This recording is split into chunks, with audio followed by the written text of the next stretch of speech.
Eles dizem que as grandes viradas da vida vêm com barulho, com o estrondo de uma porta batendo, com o grito que rasga o silêncio. A minha não.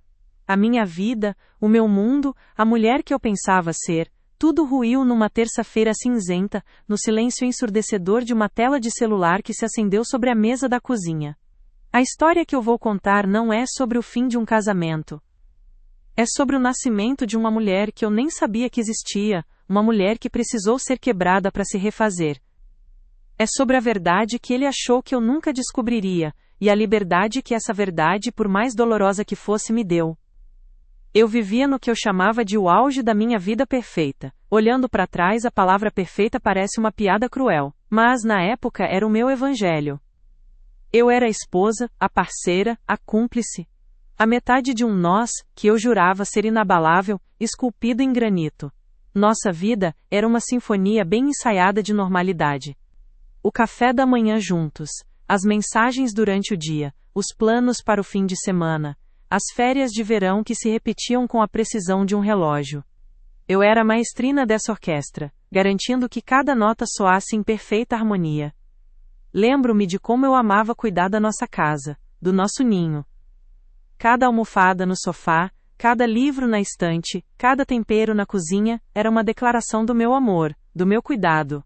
Eu amava com uma entrega que beirava o abandono de mim mesma. Sem perceber, em nome dessa harmonia, eu fui deixando pequenos pedaços de mim pelo caminho.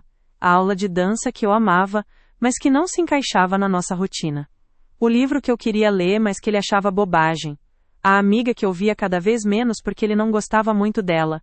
Eram sacrifícios pequenos, eu dizia a mim mesma. Coisas que se faz por amor. O problema é que de migalha em migalha a gente acaba se perdendo por inteiro. Havia sinais, é claro. Hoje eu os vejo com uma clareza que me cega. Eram sussurros da minha intuição, aquela voz antiga dentro de nós que a gente aprende a silenciar. Eram pequenas inconsistências na rotina dele, uma reunião que se estendia até tarde demais, com uma frequência que não era comum. Um cuidado excessivo com o celular, que antes ficava esquecido por qualquer canto da casa. Um distanciamento sutil no olhar, como se ele estivesse ali, mas ao mesmo tempo a milhas de distância. Eu via, eu sentia, mas varria tudo para debaixo do tapete da nossa vida ocupada. Confrontar aquilo seria como admitir a possibilidade de uma rachadura no nosso castelo. E ele era meu porto seguro, meu alicerce. A ideia de uma tempestade era simplesmente impensável. Eu não queria pensar. Até aquela terça-feira. Uma terça-feira igual a todas as outras. Chuvosa, cinzenta. Ele tinha saído para o trabalho e esqueceu o celular na mesa da cozinha, ao lado da minha xícara de café. Eu nem notei, até que a tela se acendeu. E de novo. E de novo. Uma notificação. 2. 3. O nome não era familiar. Mas a mensagem que apareceu na tela de bloqueio era uma frase curta, uma piada interna que não era nossa. Uma intimidade que não me pertencia. Naquele instante, o tempo parou. O som da chuva lá fora, o cheiro do café, tudo desapareceu. Havia apenas eu, e aquela tela luminosa, pulsando uma verdade que me atingiu como um soco no estômago. Minhas mãos tremiam tanto, que mal consegui pegar o aparelho. Eu não precisei de senha. A prévia das mensagens era suficiente, era uma conversa inteira, um mundo paralelo que existia bem debaixo do meu nariz, na minha casa, na minha vida. O homem com quem eu dividia a cama, os sonhos e os medos, era um completo estranho. E a vida que eu construí com tanto esmero, era uma fachada. Uma mentira bem contada. A dor da traição é algo que não se descreve. É física. É uma punhalada que não sangra por fora, mas que te inunda por dentro, afogando cada célula do seu corpo em veneno. Senti um frio que vinha da alma. Sentei no chão da cozinha e chorei. Chorei não apenas pela mentira, mas pela tola que eu fui. Chorei por cada vez que silenciei minha intuição, por cada pedaço de mim que entreguei a quem não merecia. A confrontação, horas depois, foi um borrão. Um pesadelo lúcido. Primeiro a negação. Não é nada disso que você está pensando. Depois, as desculpas esfarrapadas, as tentativas de minimizar, de transformar o oceano de mentiras em uma poça de água. E então, a pior parte. a tentativa de me virar contra mim mesma. Você está louca, você está exagerando, você está sendo dramática. Ele tentou me fazer acreditar que a minha dor era uma invenção, que a minha reação era desproporcional. Mas a verdade, uma vez que você a encara, não pode ser desvista. Ela se torna parte de você. E a minha verdade era que o nosso castelo não tinha rachaduras. Ele era feito de cartas, e acabara de desmoronar com um único sopro. O divórcio não foi uma escolha, foi a única consequência possível para quem escolhe respirar. O período que se seguiu foi sem dúvida o mais escuro da minha vida. O silêncio na casa era ensurdecedor. Onde antes havia risadas, planos e a trilha sonora da nossa vida, agora havia um vazio que ecoava. A pergunta que me assombrava em cada canto, em cada noite insone era: quem era eu sem ser nós? Por tanto tempo minha identidade esteve atrelada a ele, a ser a esposa dele, que eu não sabia mais onde eu começava e onde ele terminava. Eu mergulhei fundo nesse luto. Há dias em que a única vitória era conseguir levantar da cama. O choro no chuveiro virou um ritual, a única forma de deixar a dor escorrer sem que ninguém visse. O medo era um companheiro constante. Medo do futuro, medo de não dar conta financeiramente, medo da solidão, medo do julgamento das pessoas que nos viam como o casal perfeito. Era como estar perdida em um deserto, sem bússola, sem água, com o sol da realidade queimando a minha pele. Cada dia era uma batalha pela sobrevivência emocional. Amigos e familiares tentavam ajudar, com frases feitas como "você vai superar", ou "ele não te merecia". Eu sei que a intenção era boa, mas aquelas palavras soavam vazias. Ninguém podia entender a profundidade do abismo em que eu havia caído. Porque não se tratava apenas dele. Tratava-se de mim. Da vida que eu projetei, dos sonhos que enterrei, da confiança que foi pulverizada. E foi nesse fundo do poço, nesse lugar de escuridão total, que a primeira faísca surgiu. Não foi um momento heróico, não foi uma revelação divina, foi um sussurro de autopreservação. Aconteceu em uma manhã, depois de mais uma noite em claro. Eu me olhei no espelho do banheiro. E pela primeira vez, eu não me reconheci. A mulher que me encarava tinha olheiras profundas, os olhos inchados, os ombros curvados pelo peso de uma tristeza que não era só dela. Ela parecia exausta, derrotada, diminuída. E naquele instante algo clicou, uma clareza cortante atravessou a névoa da minha dor. Ficar naquele casamento, tentar remendar o que havia sido estilhaçado, significaria aceitar a mentira como minha nova realidade. Significaria engolir a minha dor, o meu valor, a minha verdade para manter de pé uma estrutura podre. Significaria morrer um pouco a cada dia. E a mulher no espelho, por mais frágil que parecesse, não merecia morrer. Partir deixou de ser sobre ele, passou a ser sobre mim. Sobre escolher a mim mesma, talvez pela primeira vez em toda a minha vida. Não com raiva, não com vingança, mas com um amor próprio recém-descoberto, um amor desesperado e urgente. Foi a decisão mais difícil, e ao mesmo tempo, a mais fácil que já tomei. Enfrentar o processo, comunicar a decisão, lidar com a burocracia, com o julgamento velado de alguns, tudo isso foi excruciante. Mas a parte mais difícil foi desapegar. Não do amor, porque o amor já havia morrido naquela terça-feira. Mas da esperança. Da esperança do que aquele relacionamento um dia representou. Foi preciso fazer o luto não só pelo fim, mas também pelo começo, por todos os e se que nunca aconteceriam. A reconstrução não é um processo mágico.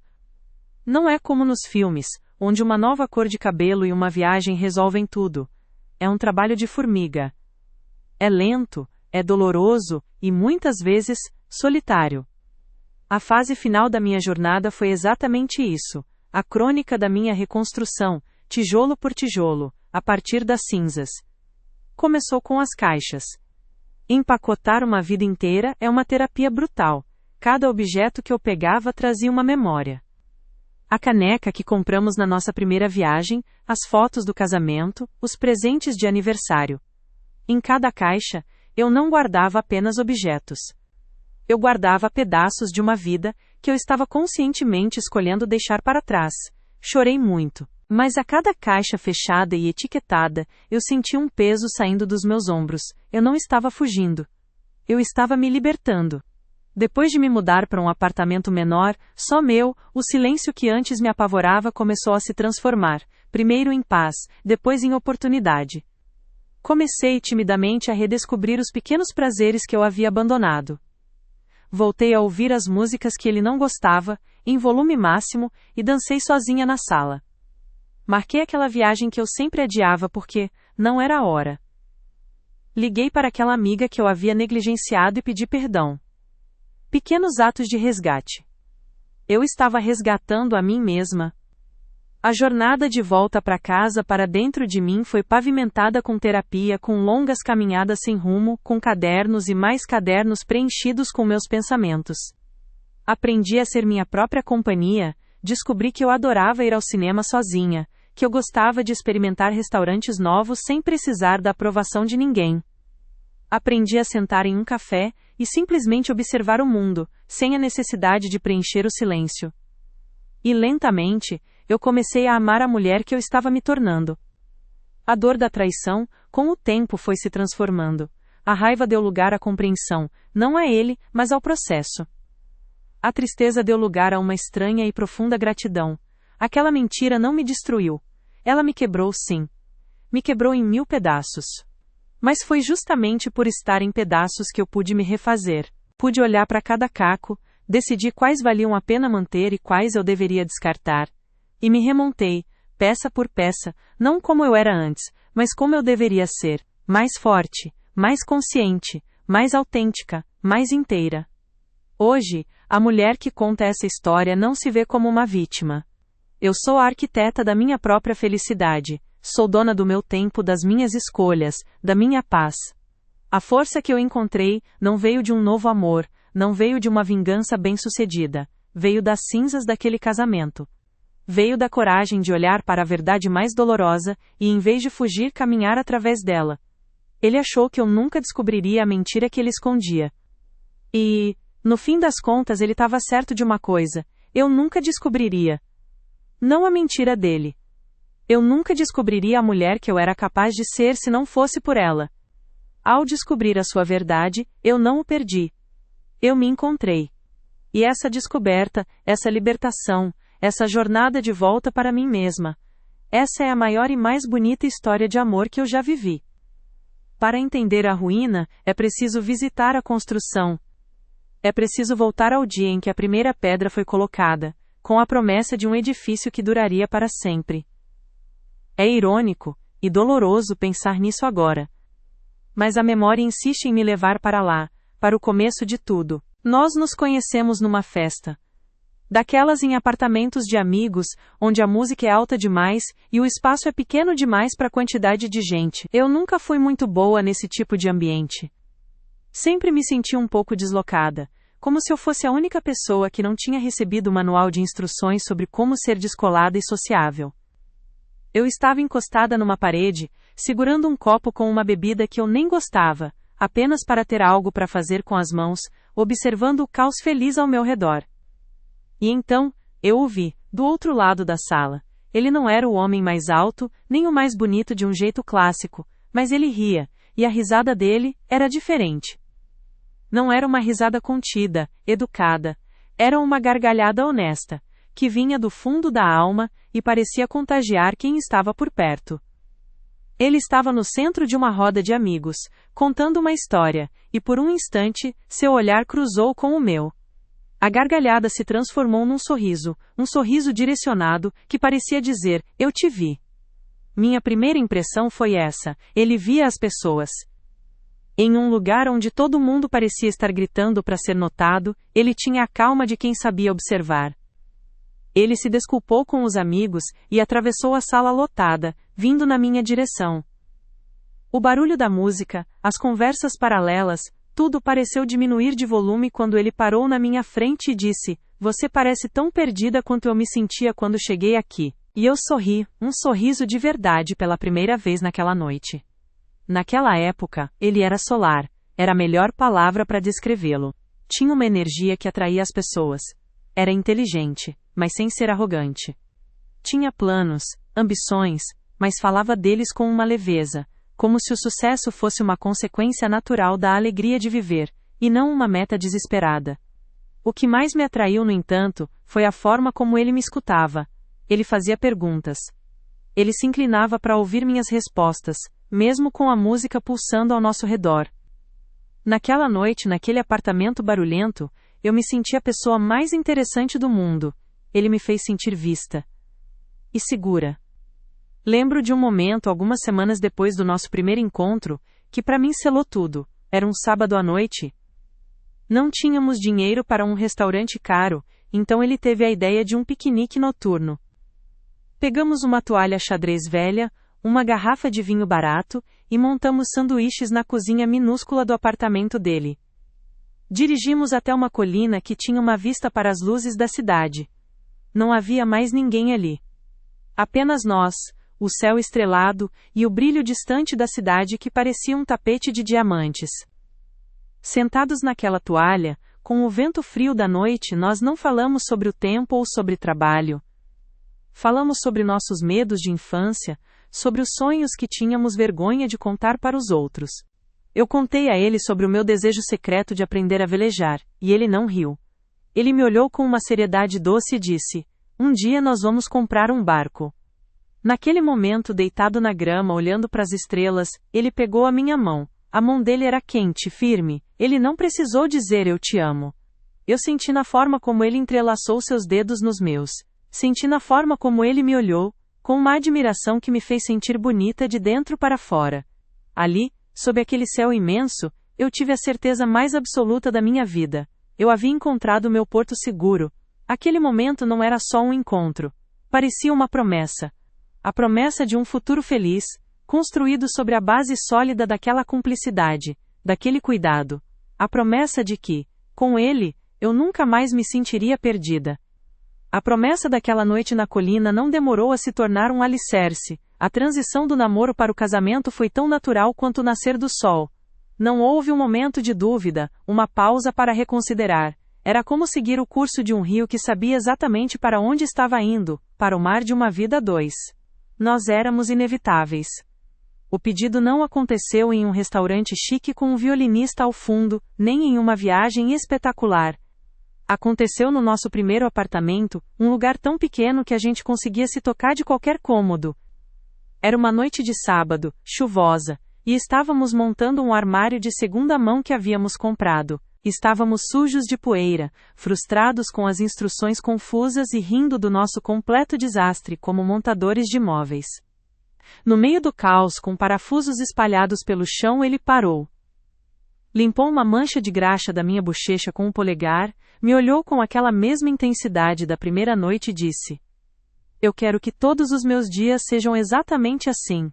Caóticos, imperfeitos, mas com você." Ele não se ajoelhou, ele não tirou uma caixinha de veludo do bolso, ele apenas pegou a minha mão, no meio da nossa bagunça e continuou: "Eu não quero só namorar com você. Eu quero construir uma vida com você.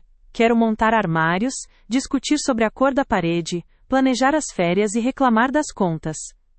Você quer construir isso comigo?" As lágrimas vieram antes da minha resposta. Foi o sim mais fácil da minha vida, porque ele não estava me pedindo em casamento. Ele estava me convidando para ser sua parceira na construção de um mundo. Nossos primeiros anos de casados foram essa construção, em seu estado mais puro e feliz. Foram uma tela em branco que pintamos juntos, com as cores da pressa e do sonho.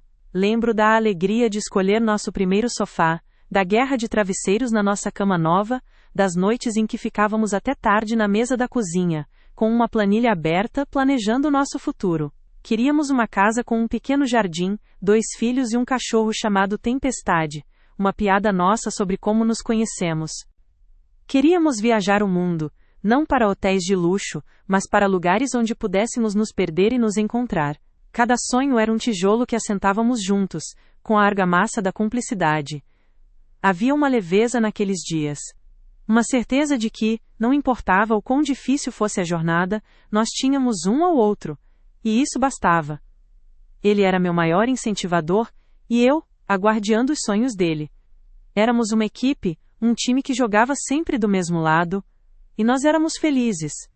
Uma felicidade simples, cotidiana, que se manifestava no café da manhã preparado por ele quando eu estava atrasada, ou na minha massagem nos ombros dele depois de um dia estressante de trabalho. Era uma felicidade que eu podia tocar, sentir o cheiro, provar. Se eu tivesse que escolher um único momento, uma fotografia que representasse o auge do nosso amor, seria na Toscana, 3 anos depois de nos casarmos. Foi a nossa primeira grande viagem, algo pelo qual economizamos por muito tempo. Estávamos em uma pequena vila no topo de uma colina, o sol do fim de tarde pintava tudo com um tom dourado e quente. Alugamos uma scooter e passamos o dia nos perdendo por estradas de terra, entre vinhedos e oliveiras, sem mapa, sem rumo, guiados apenas pelo riso um do outro. Naquela noite, sentamos na varanda da pequena casa que alugamos. Havia uma garrafa de vinho local sobre a mesa, um pedaço de queijo e pão fresco. À nossa frente o vale se estendia como uma pintura renascentista. O silêncio não era vazio, era preenchido pela paz. Eu estava encostada no ombro dele, e ele acariciava meu cabelo. Então, ele virou meu rosto para o dele, olhou fundo nos meus olhos e disse: "Sabe, eu acho que o paraíso deve ser algo parecido com isso. Não um lugar, mas a sensação. A sensação de estar exatamente onde eu deveria estar, com a pessoa que eu deveria estar." Ele me beijou, e naquele beijo, eu senti a promessa da eternidade. Senti que nosso amor era tão sólido e antigo quanto aquelas colinas italianas. Naquele instante, eu era a mulher mais sortuda do mundo, eu tinha tudo.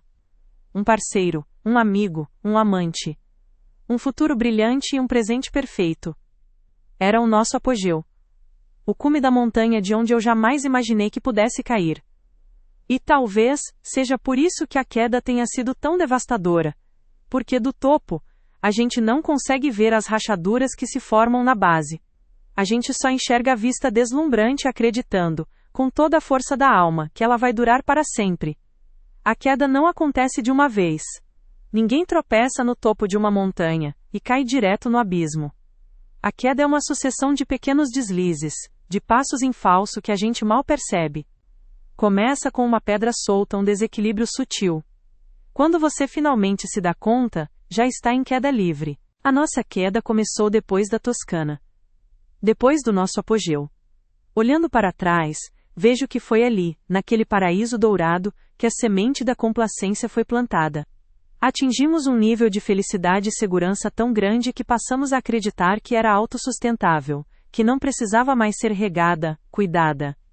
O amor para nós tinha se tornado paisagem, algo lindo de se ver, mas que a gente para de notar os detalhes depois de um tempo. As primeiras rachaduras não foram grandes eventos, foram microfraturas na nossa rotina. A primeira foi a linguagem. A palavra nós começou a ser substituída sutilmente, por eu e você. Não era mais, o que nós vamos fazer no fim de semana? E sim, o que você vai fazer no fim de semana? No começo eu nem notei. Depois, comecei a sentir um pequeno calafrio. Eram 2 agendas correndo em paralelo, não mais uma só. Depois veio o tempo. O tempo dele começou a ter compartimentos secretos. As reuniões até tarde se tornaram mais frequentes, os jantares de negócios, em noites de sexta-feira. Eu perguntava sobre o dia dele, e as respostas, que antes eram ricas em detalhes, se tornaram monossilábicas. Foi corrido, cansativo, o de sempre. Ele estava construindo um muro ao redor do seu dia, e eu não tinha permissão para entrar. E então, o celular. Aquele aparelho que antes era esquecido no sofá, na mesa de cabeceira, de repente se tornou uma extensão do corpo dele. Estava sempre no bolso, virado com a tela para baixo sobre a mesa, ou era levado para o banheiro durante o banho. Quando eu passava perto enquanto ele digitava, a tela era virada rapidamente. A senha, que antes era a nossa data de aniversário, foi trocada. Quando eu perguntei o motivo, ele respondeu, com uma risada que não alcançou os olhos: "Segurança da empresa, meu bem. Coisa chata de TI." E eu, que queria tanto acreditar, aceitei. A rachadura mais dolorosa, no entanto, era emocional. O homem que me via, que me escutava, começou a olhar através de mim. Lembro de uma noite em que tentei conversar. Sentei na beirada da cama enquanto ele olhava para a televisão, e disse com a voz embargada: "Eu sinto você distante. Parece que tem alguma coisa errada." Ele não tirou os olhos da tela, apenas suspirou, um suspiro de impaciência, e disse: "Lá vem você de novo. Está tudo bem. Você que anda muito carente, muito insegura, deve ser o estresse do trabalho." Aquela frase foi como um soco. Ele não apenas invalidou o que eu estava sentindo, como jogou a culpa em mim. A minha intuição, a minha percepção da realidade, foi transformada em uma falha minha, em carência, em insegurança. E ele fez isso com tanta naturalidade, com tanta convicção que por um momento, eu acreditei. Comecei a me questionar. Será que eu estava mesmo exagerando? Será que a culpa era minha? Esse é o poder mais perverso da manipulação emocional. Ela te faz duvidar da sua própria sanidade. Ele começou a usar meu amor por ele como uma arma contra mim. Se eu questionava uma ausência, eu era controladora. Se eu expressava minha tristeza pela distância dele, eu era dramática. Se eu pedia por mais tempo juntos, eu era sufocante. Ele me encurralou em um labirinto psicológico onde qualquer caminho que eu pegasse para tentar nos salvar, terminava com a culpa sendo minha. E eu, exausta de lutar, comecei a me calar. O silêncio se tornou a paz que eu podia pagar, uma paz podre, mas era o que eu tinha. Eu vivia em estado de negação ativa. Eu via as rachaduras, sentia o chão tremer sob os meus pés, mas passava os dias tentando tapar os buracos com a massa da nossa história, com a lembrança do homem que ele tinha sido. Eu me agarrava à imagem do piquenique na colina, do pedido de casamento no meio da bagunça, do beijo na Toscana. Eu dizia a mim mesma que era só uma fase, que o estresse do novo cargo dele ia passar, que o nosso amor era forte o suficiente para superar aquilo. Eu não queria enxergar a verdade porque a verdade significaria o fim do mundo que eu conhecia. E então, o mundo acabou numa terça-feira chuvosa. Ele saiu apressado como sempre. Beijo rápido, te vejo mais tarde. Eu estava na cozinha tomando meu café, olhando a chuva bater na janela, perdida nos meus pensamentos. E vi o celular dele sobre a mesa. Meu primeiro impulso foi o de sempre. Vou ligar para ele avisar. Mas algo me paralisou. Fiquei apenas olhando para aquele objeto preto e retangular, o epicentro de toda a minha angústia silenciosa. E foi quando a tela se acendeu. Uma notificação do WhatsApp, um nome de mulher que eu nunca tinha ouvido. E embaixo do nome uma prévia da mensagem que queimou minha retina. Já estou com saudades do seu cheiro no meu travesseiro. O tempo não parou. Ele se estilhaçou. O som da chuva, o calor da xícara em minhas mãos, o cheiro de café, tudo se desfez. O ar ficou rarefeito. Meu coração não acelerou. Ele parou por um segundo e depois começou a bater de um jeito errado, pesado. Como se estivesse bombeando gelo para as minhas veias. Minha mão tremia tanto que eu mal conseguia tocar no aparelho. Eu não precisei desbloquear. A tela se acendeu de novo. E de novo. A conversa estava ali, na tela de bloqueio, rolando em tempo real. Eram planos para o fim de semana. Eram apelidos carinhosos que não eram meus. Eram memórias de noites que ele me dizia estar em reuniões. Era um universo inteiro. Uma vida completa com sua própria história, suas próprias piadas internas, sua própria intimidade. Uma vida que ele vivia quando não estava vivendo a nossa.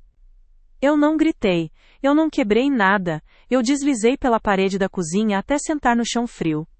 A xícara de café tombou ao meu lado, o líquido escuro se espalhando pelo piso como uma mancha de sangue. E eu fiquei ali, no silêncio da minha cozinha com o som da chuva lá fora, e a única coisa que eu conseguia pensar era: então eu não sou louca. Não era alívio. Era a confirmação aterrorizante de que o monstro que eu temia que vivesse debaixo da minha cama na verdade, dormia ao meu lado todas as noites. Quando ele voltou para buscar o celular horas depois me encontrou no mesmo lugar. O café já tinha secado no chão. Ele viu o aparelho na minha mão e o rosto dele perdeu a cor. Aquele foi o único segundo de verdade entre nós. O segundo antes da máscara voltar ao lugar.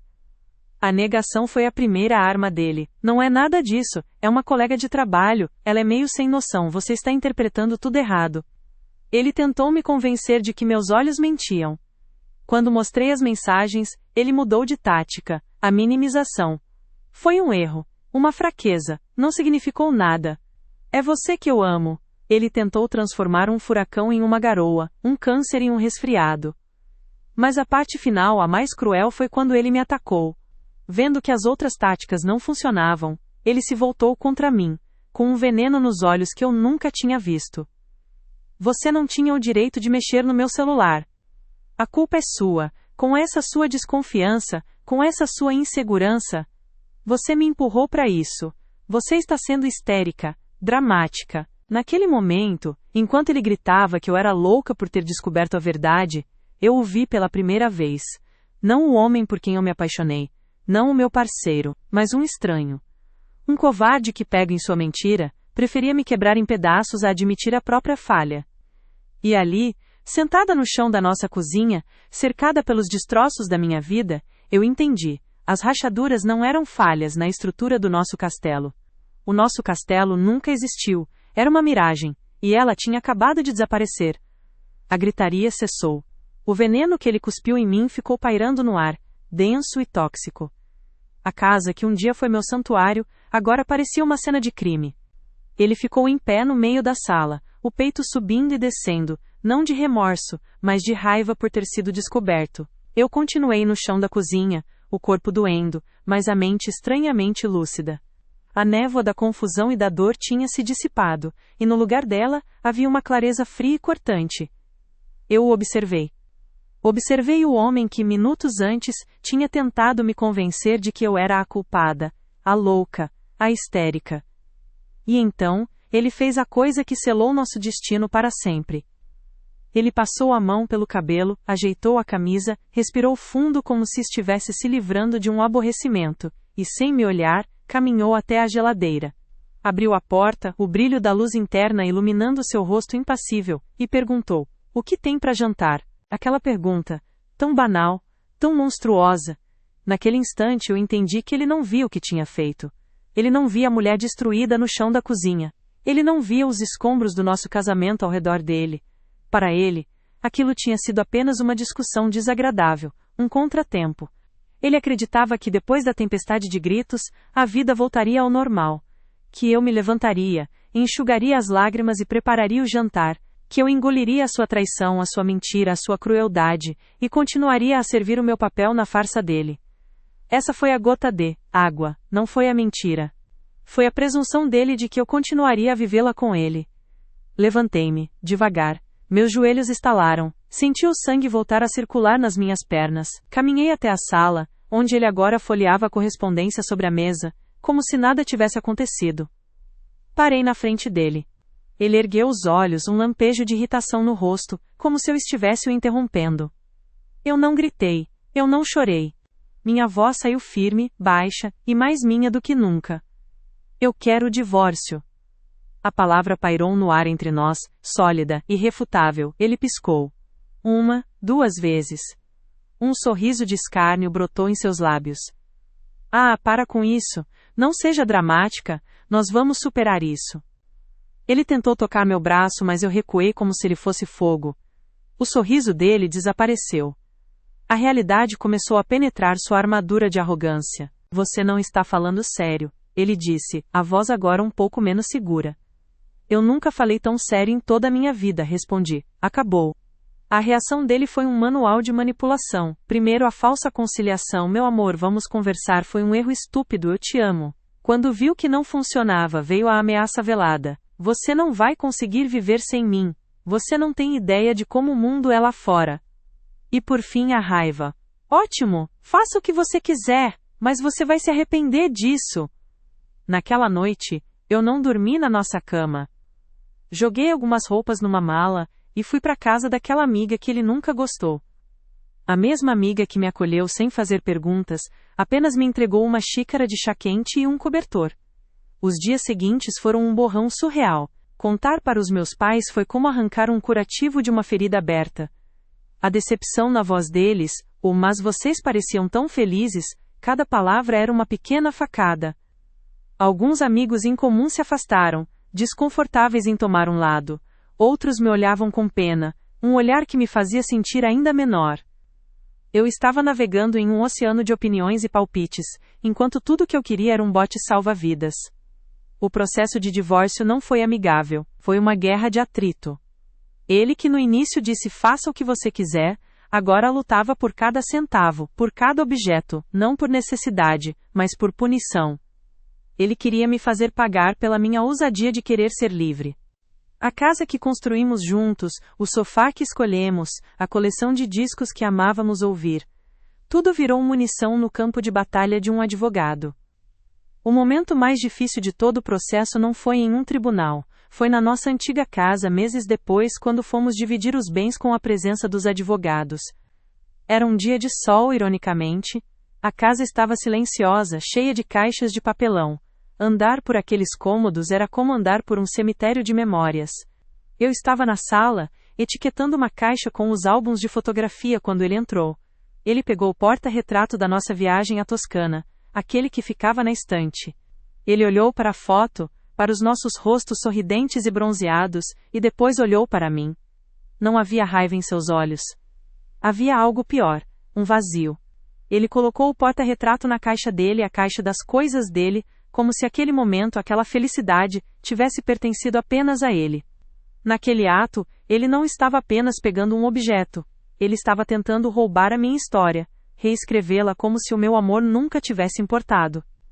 O dia da assinatura dos papéis chegou. Era uma sala cinza, em um prédio do governo com cheiro de poeira e burocracia. Nós sentamos em lados opostos de uma longa mesa de madeira. Não nos olhamos.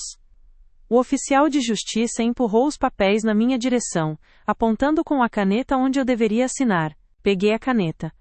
Ela parecia pesar 1 tonelada. Minha mão pairou sobre o papel por um instante. Naquela linha pontilhada, estava o fim de uma era. O fim dos sonhos, das promessas, da vida que eu planejei. Senti uma onda de tristeza tão profunda que achei que fosse me afogar ali mesmo. Uma lágrima solitária escorreu pelo meu rosto e caiu sobre o papel, borrando um pouco a tinta do meu nome. Mas então, eu respirei fundo. Olhei para minha mão tremendo e a forcei a se firmar. E eu assinei. O som da caneta no papel foi o único som na sala. Um som de ruptura. Um som de final. Quando eu levantei a cabeça, um sentimento inesperado começou a brotar por baixo da tristeza. Era alívio. Um alívio imenso, como o de um mergulhador que finalmente alcança a superfície depois de perder o fôlego. E junto com o alívio, veio o medo. Um medo paralisante do futuro desconhecido, da página em branco que se estendia à minha frente. Tristeza, alívio e medo. Eu saí daquela sala carregando os três. Eu havia perdido meu casamento, minha casa, a vida que eu conhecia. Mas, ao assinar aquele papel, ao oficializar o fim daquela mentira, eu tinha ganhado uma coisa de volta. Uma coisa que eu nem sabia que tinha perdido. A mim mesma. Os primeiros meses depois daquela assinatura foram como aprender a andar de novo, num corpo que não parecia meu, num mundo que tinha perdido a cor. O meu pequeno apartamento, que deveria ser um refúgio, parecia uma caixa de ressonância para minha solidão. O silêncio tinha peso, tinha forma. À noite ele se sentava ao meu lado na cama vazia, e me contava histórias sobre o meu fracasso. Eu ligava a televisão só para ter outras vozes em casa. Cozinhava para um, e a quantidade de comida que sobrava era um lembrete constante do vazio ao meu lado na mesa. Havia os fantasmas da rotina. O impulso de pegar o celular para contar algo engraçado que aconteceu no trabalho. A expectativa de ouvir o barulho da chave na porta no fim do dia. Cada um desses momentos era uma pequena morte, um lembrete do que eu tinha perdido. E a dor era física.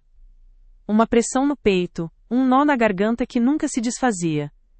Mas, em meio a esse deserto, começaram a surgir pequenos oásis. O primeiro vislumbre de liberdade veio de uma forma tão trivial que quase me passou despercebido. Foi numa sexta-feira à noite.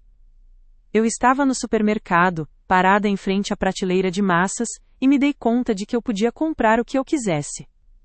Eu não precisava pensar se ele ia gostar do molho, se ele preferia penne ou espaguete. Eu podia comprar aquele queijo caro que ele sempre achava um desperdício.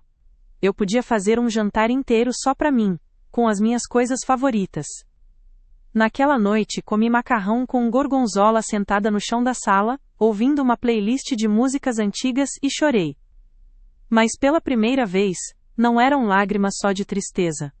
Eram lágrimas de uma estranha e assustadora liberdade. A cura, eu entendi, não seria um evento passivo. Eu não podia simplesmente esperar que o tempo resolvesse tudo.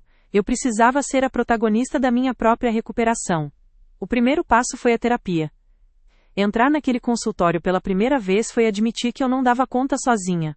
E foi a melhor decisão que tomei. Minha terapeuta não me deu respostas prontas. Ela me deu as ferramentas para que eu pudesse cavar dentro de mim e encontrar as minhas próprias verdades. Ela me ensinou a nomear meus sentimentos, a entender os padrões que me levaram a me anular, a separar a minha identidade da identidade dele. Depois, eu fui atrás dos pedaços de mim que eu havia abandonado. Liguei para a escola de dança e me matriculei novamente. A primeira aula foi terrível. Meu corpo estava enferrujado, minha coordenação tinha sumido, eu me senti ridícula. Mas no final daquela hora, pingando de suor, com o coração batendo forte pela música e pelo esforço, eu me senti viva. Viva de um jeito que eu não me sentia há anos. Cada passo de dança era um ato de reconquista do meu próprio corpo, do meu próprio espaço. Eu me reconectei com os amigos, aqueles que o furacão do meu casamento havia afastado, pedi perdão pela minha ausência. E eles me receberam de braços abertos sem julgamentos. As noites de vinho e conversa fiada se tornaram minha boia de salvação. Rir. Eu tinha esquecido como era bom rir até a barriga doer, sem filtros, sem medo de ser dramática ou exagerada. Cada risada era um tijolo a mais na reconstrução da minha autoestima. Hoje, a mulher que vive neste apartamento não é a mesma que se mudou para cá aos prantos. O silêncio não me assusta mais, ele é meu companheiro. É no silêncio que eu leio, que eu escrevo, que eu escuto a minha própria voz. Minha casa não é mais uma caixa vazia, é o meu santuário. As paredes são cheias de fotos das minhas viagens sozinha, das minhas amigas. O cheiro é de café fresco, e dos livros que eu amo. Minha rotina é minha. Sou eu quem dita o ritmo, as pausas, a trilha sonora. A principal mudança em mim não é externa, é interna. Eu aprendi a confiar naquela voz que eu silenciei por tanto tempo, a minha intuição. Hoje, ela não é um sussurro, é a minha bússola. Aprendi que o amor não deve exigir sacrifícios da sua essência. O amor de verdade expande, não diminui. Ele te incentiva a ser mais de você mesma, não menos. Aprendi que estar sozinha não é o mesmo que ser solitária. Eu sou a minha melhor companhia. As pessoas me perguntam se eu perdoei, e a minha resposta é sempre a mesma: o perdão para mim não foi sobre ele. Nunca foi. Eu não gastei minha energia tentando absolvê-lo ou entender suas razões. Perdoar para mim foi soltar a âncora que me prendia àquele passado. Foi perdoar a mim mesma por não ter visto os sinais, por ter acreditado numa mentira, por ter me abandonado. Foi um ato de autocompaixão. Eu deixei de ser a vítima da história dele para me tornar a heroína da minha. Quanto ao futuro, eu não faço mais planos esculpidos em granito. Eu aprendi a amar a fluidez da vida. Estou aberta sim, mas não estou procurando. Eu não preciso de um novo amor para me sentir completa, porque eu já sou inteira. Se um dia alguém chegar, terá que ser para somar a um universo que já é rico, que já é feliz, que já é meu. Ele terá que saber dançar sozinho, assim como eu aprendi. Porque a minha felicidade não é mais negociável. Ela é o chão firme sob os meus pés, construído por mim tijolo por tijolo, a partir das cinzas. E dessa construção, ninguém nunca mais vai me tirar. Se eu pudesse voltar no tempo e encontrar aquela mulher, a mulher que eu era antes daquela terça-feira cinzenta, eu a encontraria na cozinha, cuidando para que cada nota da nossa sinfonia soasse em perfeita harmonia. Eu a veria varrendo para debaixo do tapete os sussurros da sua própria alma, chamando de amor o que na verdade era o início do seu desaparecimento. Eu não chegaria gritando, alertando sobre a tempestade que se aproximava. Eu me sentaria ao lado dela, naquela mesma mesa onde o mundo dela estava prestes a ruir. Pegaria em suas mãos e diria, com toda a ternura que ela merecia e que nunca se deu: escute. Escute essa vozinha aí dentro, essa que você insiste em calar. Ela não é sua inimiga. Ela não é carência, não é loucura, não é drama. Ela é a sua parte mais sábia, a sua guardiã. Confie nela.